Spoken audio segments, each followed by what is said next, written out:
Livro Paramahansa Yogananda.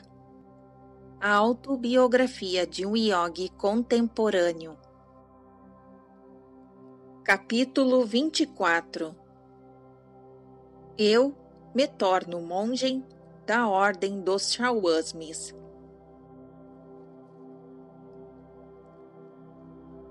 Mestre, meu pai anda ansioso para que eu aceite um cargo executivo na estrada de ferro de Bengalanagpur. Mas eu o venho recusando categoricamente, acrescentei com esperança. Senhor, não pode me fazer monge da Ordem dos Chauasmis? Olhei suplicante para meu guru durante os anos procedentes, a fim de pôr à prova as profundezas de minha determinação. Ele me recusa idênticos pedidos. Hoje, entretanto, sorria com benevolência. Muito bem, amanhã será iniciado na Ordem dos Chauasmis. Ele continuou serenamente. Estou feliz porque persistiu em seu desejo de ser monge. Larish Marasaya dizia frequentemente: se você não convida Deus para ser seu hóspede no verão, ele não virá no inverno de sua vida. Eu jamais poderia renunciar a meu desejo ardente de pertencer à Ordem dos Chauasmis, a qual pertence o meu querido mestre a quem reverencio. Sorri para ele com afeto imensurável. A solteira cuida das coisas que pertencem ao Senhor, de como é agradá-lo, mas o casado cuida das coisas do mundo e de como há de agradar a sua mulher. Observação 177. Este trecho escrito em Coríntios 7, versículos 32 e 33. Continuação da narrativa. Eu analisara a vida de muitos amigos meus que vieram a casar-se depois de um período de treinamento espiritual. Lançados ao oceano das responsabilidades mundanas, esqueceram suas resoluções de meditar profundamente. Relegar o Senhor em um lugar secundário em minha vida era para mim inconcebível. Observação 178. Quem oferece a Deus um lugar secundário, nenhum lugar oferece. Ruskin. Fim da observação. Continuação da narrativa. Tudo o que existe no cosmos a ele pertence, e sobre o homem ele esparze silenciosamente dons sobre dons, vida após vida. Só existe uma dádiva que o homem pode oferecer em troca: é o seu amor. E o homem tem o poder de retê-lo ou de entregá-lo. Ao desenvolver infinitos esforços para ocultar em mistério a sua presença nos átomos da criação, o Criador só poderia ter tido um motivo e uma delicadeza: que o homem o procurasse apenas de livre vontade. Com que luva de veludo de absoluta humildade ele cobriu a mão de ferro da onipotência. O dia seguinte foi um dos mais memoráveis de minha vida. Era uma ensolarada quinta-feira, lembro-me bem, em julho de 1914, algumas semanas depois de minha formatura na faculdade. No terraço interior de seu eremitério em Sarampore, o mestre submergiu um corte novo de seda branca numa tintura ocre, cor tradicional da Ordem dos Chauasmis. Depois que o tecido secou, meu guru modelou em pregas sobre meu corpo, como túnica de renunciante. Algum dia você irá ao Ocidente, onde se prefere a seda, disse ele. Simbolicamente escolhi a seda para seu hábito, em vez de algodão que costumávamos usar.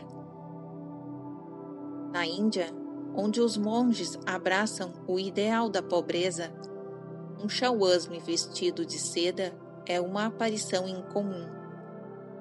Muitos iogues, porém, usam roupa interior de seda porque as retém melhor do que o algodão certas correntes sutis do corpo. Sou avesso às cerimônias, observou Sri Uksterhar. Eu ordenarei chauasme na forma Bidwat, não cerimoniais.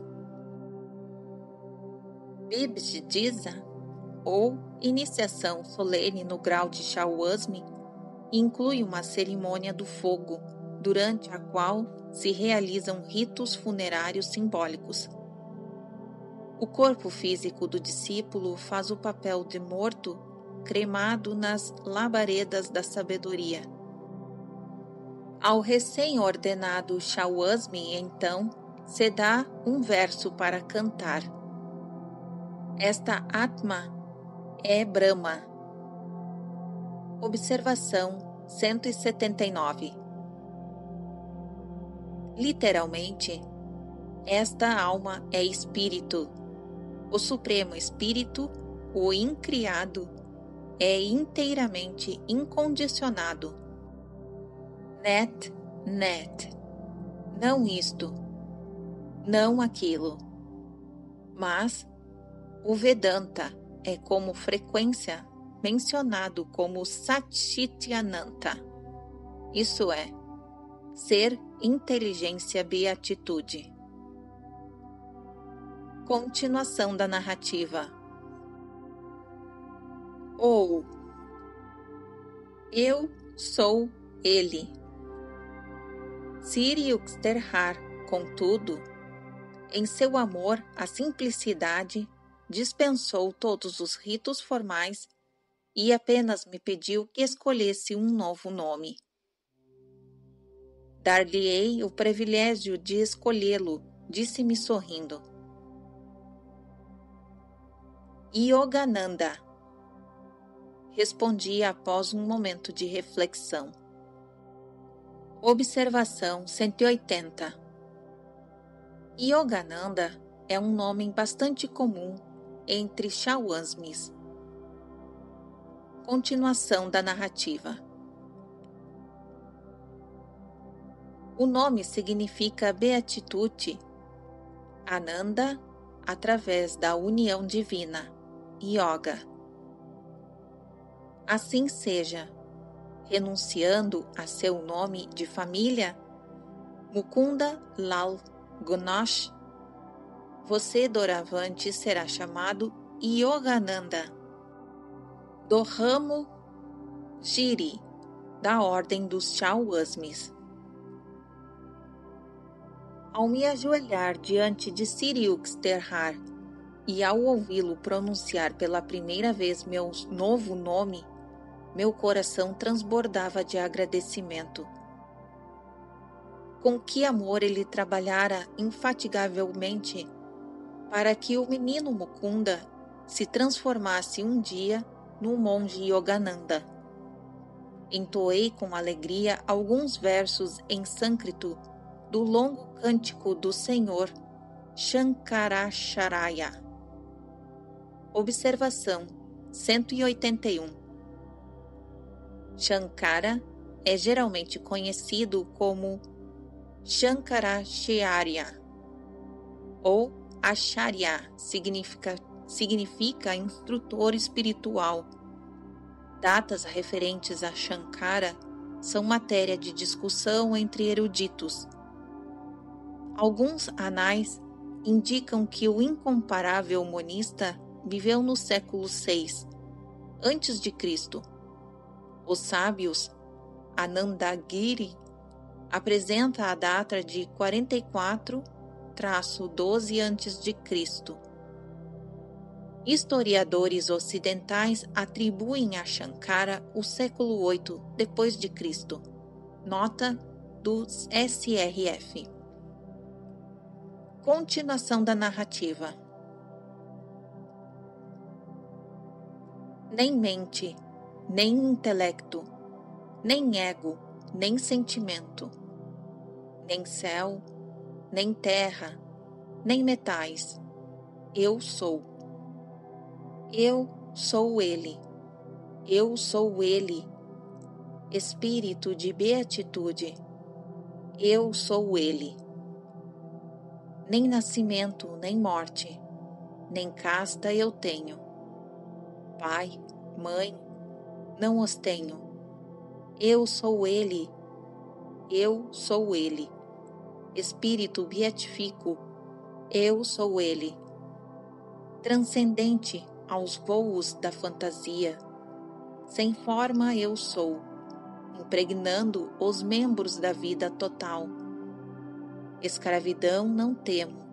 Sou livre, sempre livre. Eu sou Ele. Eu sou Ele. Espírito beatifico, eu sou Ele. Todo Shawasmi pertence à ordem monástica que é reverenciada na Índia desde os tempos imemoriais.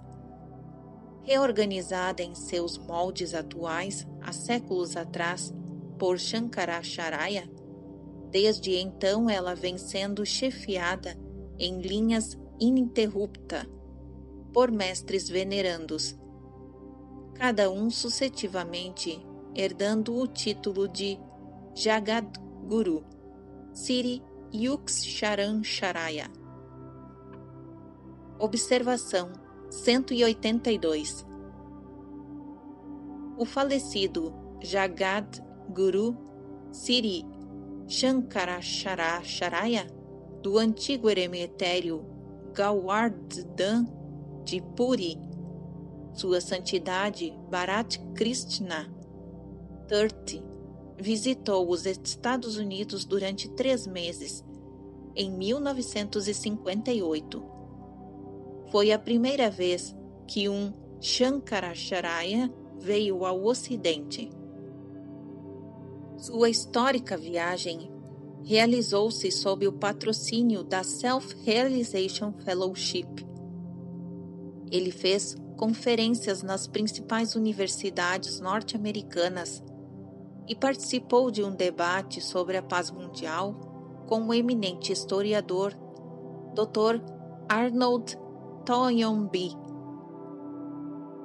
Em 1959, Sir Shankaracharya de Puri aceitou o convite de Sir Dayamata, presidente do SRF, para agir como um representante dos gurus das SRF-IS e dar a iniciação na ordem dos Shawasmis a 2 monges de Yogoda Satsanga. Ele dirigiu a cerimônia no templo de Sri Yuksthar, em ISS, em Puri. Estas são notas da Self-Realization Fellowship. Fim da observação 182. Continuação da narrativa. Muitos monges, talvez 1 milhão, constituem a ordem dos Shawasmis. Para nela entrar, preenchem a exigência de receber iniciação dos homens que são, eles próprios, Shawasmis.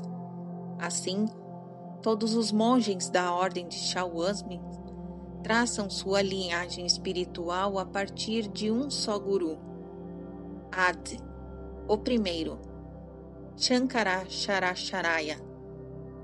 Professam votos de pobreza, desapego e posses, castidade e obediência ao chefe ou autoridade espiritual. Sob muitos aspectos, as ordens monásticas do cristianismo católico assemelham-se à ordem dos Shawasmis, cuja antiguidade é maior. Ao seu novo nome, um Shawasmi acresce uma palavra que indica um vínculo formal com uma das 10 subdivisões da ordem dos Shawasmis. Estes das Anarnis, ou designações junto ao nome, inclui a de Giri, montanha, ao qual Shawasmi Siri Uxterhar Giri, e portanto eu próprio pertencemos. Entre os outros ramos encontram-se Sagar, mar, Bharat, terra, Puri, área, Sarawasti, sabedoria da natureza, Tirthi, lugar de peregrinação, e Aranya, floresta. O nome monástico de um Shawasmi, geralmente terminado em Ananda, beatitude suprema, representa seu anseio de atingir a emancipação através de uma senda particular, de uma disposição de ânimo ou de uma qualidade divina. Amor, sabedoria, discernimento, devoção, serviço, yoga. O ideal de prestar serviço altruísta a toda a humanidade e de renunciar aos laços de ambições pessoais leva a maioria dos Shawasmis a emprenhar-se ativamente no trabalho humanitário e educacional, na Índia ou, às vezes, em outras regiões do mundo. Pondo de lado, de propósito, todos os preconceitos de casta, credo, classe, cor, sexo ou raça, um Shawasmi segue os mandamentos da fraternidade humana. Sua meta é a união absoluta com o espírito. Um estado de sono e de vigília, inculcando em sua consciência o pensamento de que eu sou ele, este monge vaga contente pelo mundo sem ser do mundo. Apesar deste modo, ele pode justificar seu título de Shawasmi, aquele que procura alcançar a união com os Shiwas, ou ser. Siri Uxterhar era ambas as coisas, Shawasmi e Yogi. Um Shawasmi formalmente, um monge em virtude de sua vinculação à venerável ordem, nem sempre é um Yogi. Quem pratica uma técnica científica para obter experiência direta e pessoal de Deus é um Yogi. Pode ser casado ou solteiro, homem de responsabilidades mundanas ou de laços religiosos formais. Concebe-se que um Shawasmi siga unicamente a senda do raciocínio árido ou da fria renúncia, mas um yogi se empenha num procedimento definido, passo a passo, que disciplina o corpo e mente e libera gradualmente a alma, não aceitando razões emocionais nem crenças como critérios do que é certo.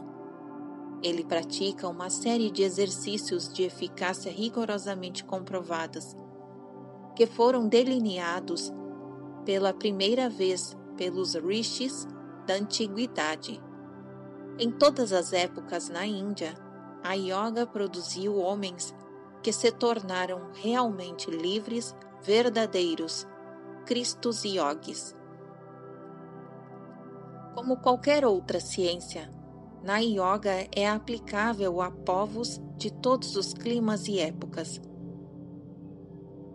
A teoria propalada por certos escritores ignorantes de que a yoga é perigosa, é imprópria para os ocidentais, é inteiramente falsa e, lamentavelmente, dissuadiu muitos estudantes sinceros que procuraram suas múltiplas bênçãos. Yoga é um método para restringir a turbulência natural dos pensamentos. Estes, se não forem dominados, impedem todos os homens imparcialmente em todas as terras de vislumbrarem sua verdadeira natureza, que é o espírito. Semelhante à luz curativa do sol, a yoga é benéfica tanto para os homens do Oriente como do Ocidente. Os pensamentos da maioria das pessoas são inquietos e caprichosos. É patente a necessidade da yoga, a ciência de controle da mente.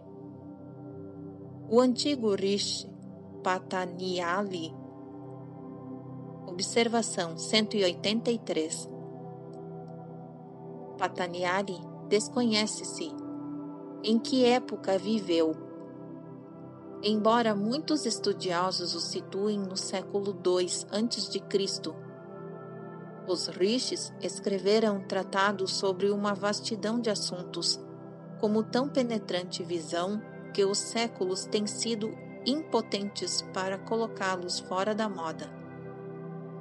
Contudo, para a consternação subsequente dos historiadores, esses sábios nenhum esforço fizeram para estampar em suas obras literárias o selo de suas personalidades e datas em que as escreveram.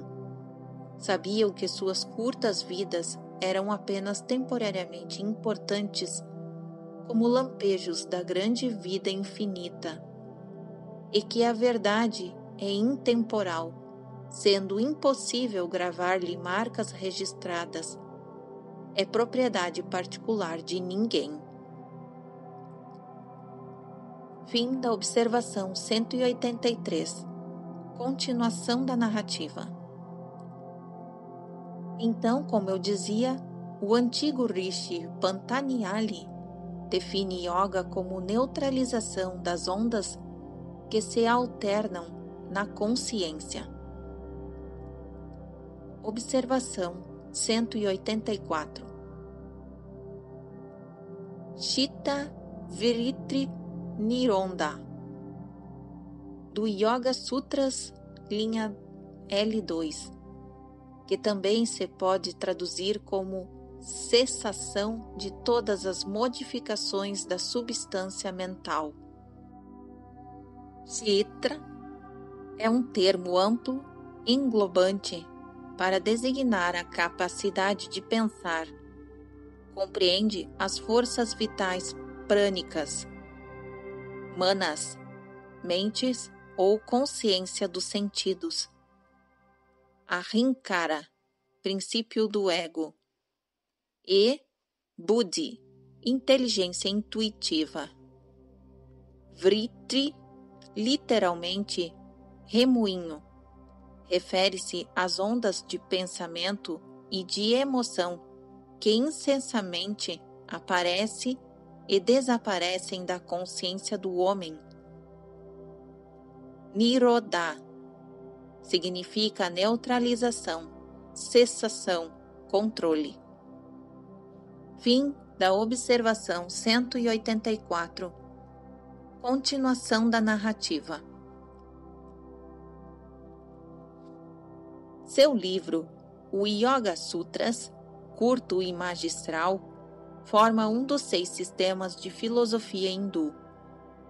Em contraste com as filosofias do Ocidente, todos os 6 sistemas hindus compreendem não apenas ensinamentos teóricos, mas também práticos. Depois de proceder a todas as investigações ontológicas concebíveis, os sistemas hindus formulam 6 códigos disciplinares bem definidos, com o objetivo de eliminar permanentemente o sofrimento e atingir a beatitude intemporal. Os Upanishads, de posterior redação, consideram os Yoga Sutras entre os 6 sistemas como a obra que contém os métodos mais eficazes para atingir a perfeição direta da verdade. Observação 185. Os 6 sistemas ortodoxos, com base nos Vedas, são Shankaya, Yoga, Vedanta e Mimamsa, Nyaya e Vaisesika. Os leitores com tendência ao estudo apurado se deliciarão com as sutilezas e o amplo alcance destas antigas formulações resumidas em inglês. Em Uma História da Filosofia Hindu, volume 1, pelo professor Surendranath Dasgupta, de Cambridge University Press. Fim da observação 185. Continuação da narrativa. Aperfeiçoando-se em técnicas práticas de yoga, o homem deixa para trás de si, para sempre, os reinos infecundos da especulação e conhece, por experiência própria, a verdadeira essência. O sistema de yoga de Patanjali é conhecido como Senda Octupla. Observação 186. Não deve ser confundido com o nobre caminho do Octuplo do budismo, um guia para a conduta do homem e que abrange uma das ideias corretas, 2. Motivos corretos, 3. Linguagem correta, 4. Ação correta, 5. Meios de vida correto, 6. Esforços corretos, 7. Recordações corretas do ser e 8. Realização correta. Samadhi. Fim da observação 186. Continuação da narrativa. Então, os primeiros passos. Número 1. Yama, conduta moral. E número 2. Nayama, observâncias religiosas. Yama compreende evitar ofender ou prejudicar os outros, falar a verdade, não roubar, conservar a castidade e não ambicionar o que é alheio. As prescrições de Nayama são pureza de corpo e mente, contentamento em todas as circunstâncias, autodisciplina, estudo de si mesmo, contemplação e devoção a Deus e ao Guru. Os passos seguintes são: número 3. Asana, posição correta. A coluna vertebral deve manter-se ereta e o corpo firme em posição confortável para a meditação. Número 4. Pranayama, controle da prana, correntes vitais sutis. Número 5. Pratyahara, retirar dos objetos exteriores os 5 sentidos, abstração. Os últimos passos são formas de yoga propriamente dita. Número 6. Dharana, concentração, manter a mente numa só ideia. Número 7. Dhyana, meditação. E número 8. Samadhi, experiência superconsciente. Esta senda octupla de yoga leva à meta final de Kaivalya, o absoluto, em que o yogi experimenta a verdade acima e além de toda a compreensão intelectual. Quem é maior? Pode perguntar a alguém. Um Shawasmi ou um yogi? Quando se atinge a unidade com Deus, desaparecem as distinções entre os vários caminhos. O Bhagavad Gita, entretanto, salienta que os métodos de yoga abrangem todas as sendas. Suas técnicas não se destinam apenas a certos tipos de temperamento, a minoria disposta a ingressar na vida monástica. Exige fidelidade, mas não a formalística. A ciência da yoga satisfaz uma necessidade universal e por isso exerce atração natural sobre todos os indivíduos. Um verdadeiro yogi pode permanecer no mundo cumprindo seus deveres. No mundo, ele se encontra semelhante à manteiga na água, nata batida e separada, e não como o leite facilmente diluível da humanidade indisciplinada. O cumprimento das responsabilidades mundanas não separa o homem necessariamente de Deus, desde que sua mente se mantenha desapegada dos desejos egoístas e desempenhe o seu papel na vida como um instrumento voluntário da divindade.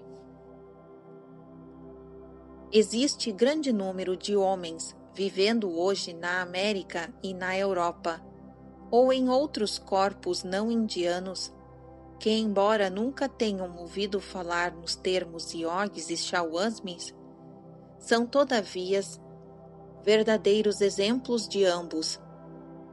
Seu serviço desinteressado à humanidade, seu domínio de paixões e pensamentos, seu sincero amor a Deus, ou ainda seus grandes poderes de concentração, fazem deles, em certo sentido, yogis.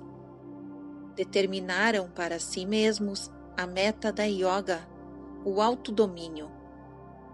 Estes homens poderiam ascender às altitudes ainda maiores se lhes fossem ensinadas as ciências definidas da yoga, que possibilita o governo ainda mais consciente da mente e da vida do indivíduo.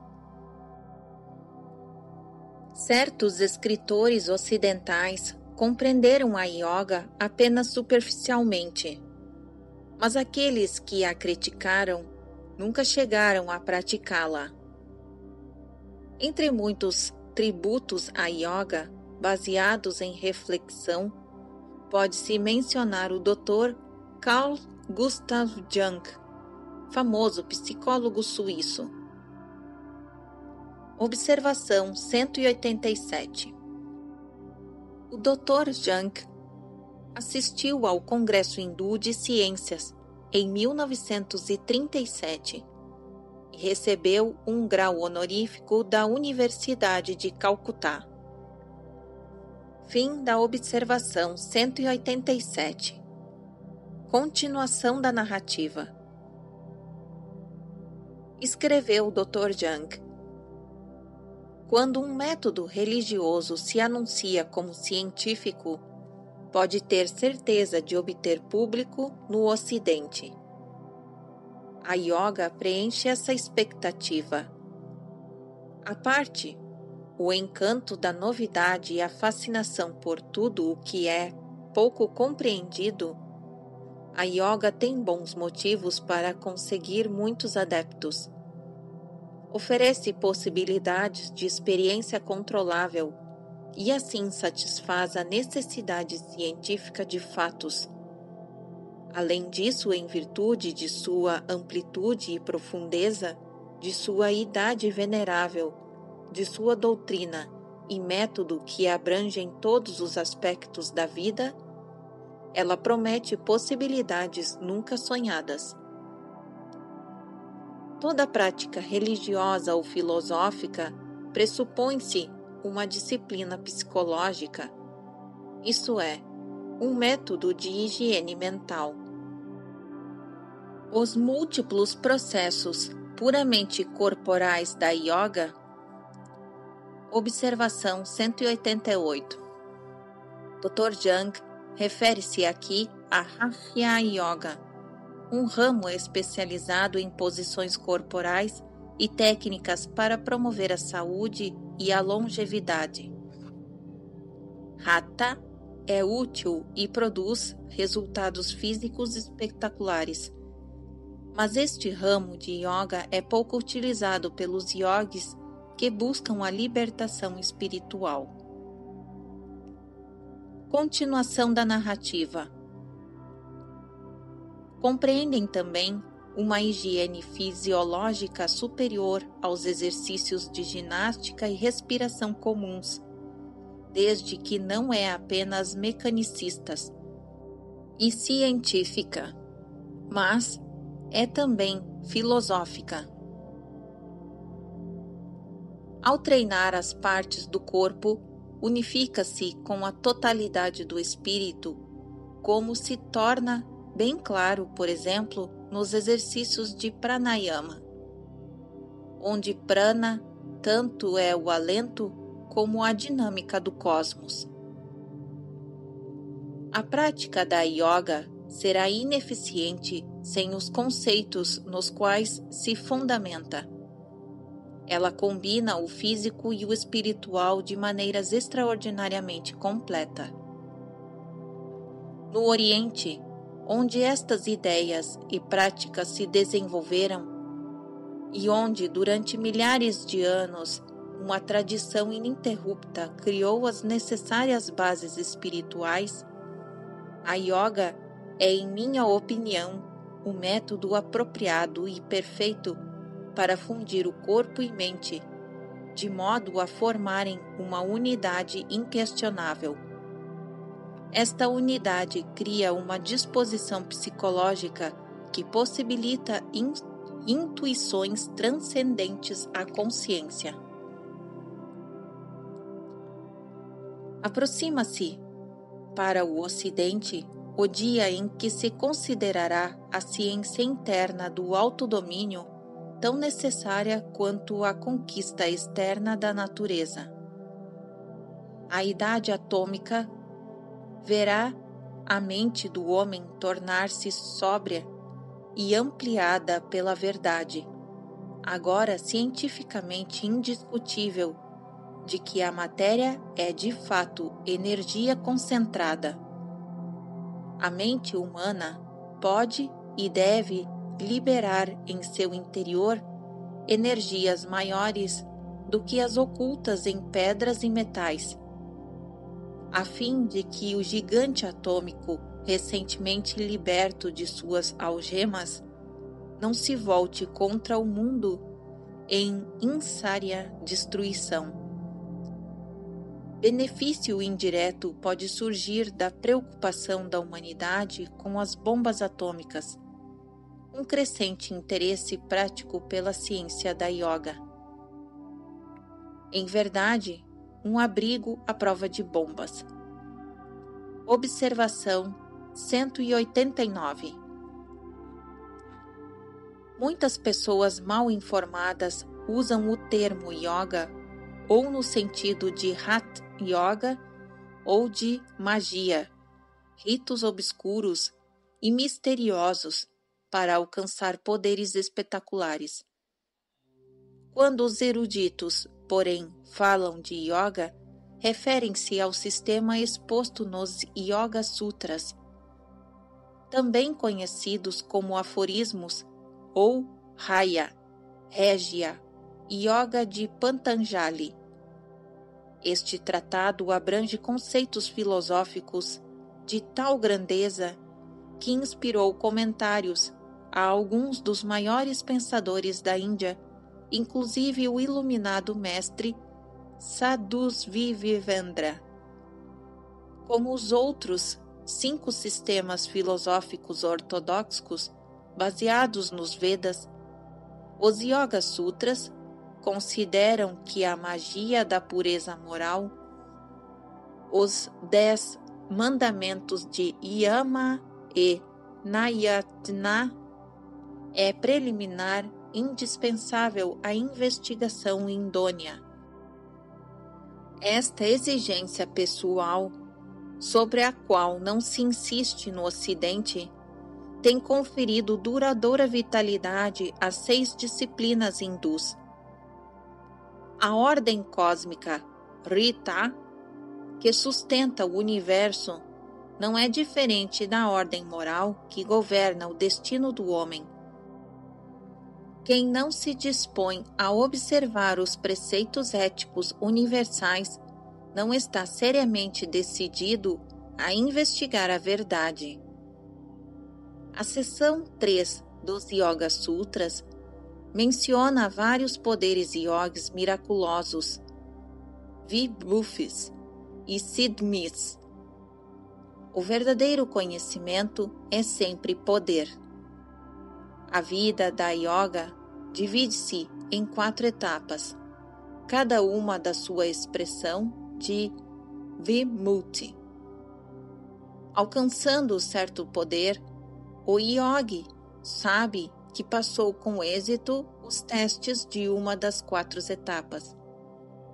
A aparição de poderes característicos evidencia a estrutura científica do sistema yogi, no qual se eliminam ilusões e fantasias do praticante sobre seus próprios processos espirituais. Exige-se prova. Patanjali previne o devoto de que a unidade com o espírito deve ser o único objetivo, e não a posse de vibhutis, meras flores ou incidentais ao longo da via sagrada. Procura-se o eterno doador, e não seus dons fenomênicos. Deus não se revela a quem, ao procurá-lo, se satisfaz com objetivos menores. O yogi que se empenha, cuida por isto de não exercitar seus poderes fenomênicos para que não originem falsos orgulhos, nem o distraiam de penetrar no estado de último, de Kavaiyalya. Quando o yogi atingiu seu objetivo infinito, faz uso de vibhyats, ou não à vontade. Todas as ações miraculosas e comuns efetuam-se então sem motivar novos laços kármicos. A malha de ferro do karma é atraída apenas onde um ímã do ego pessoal ainda existe. Fim da observação 189. E fim do capítulo 24.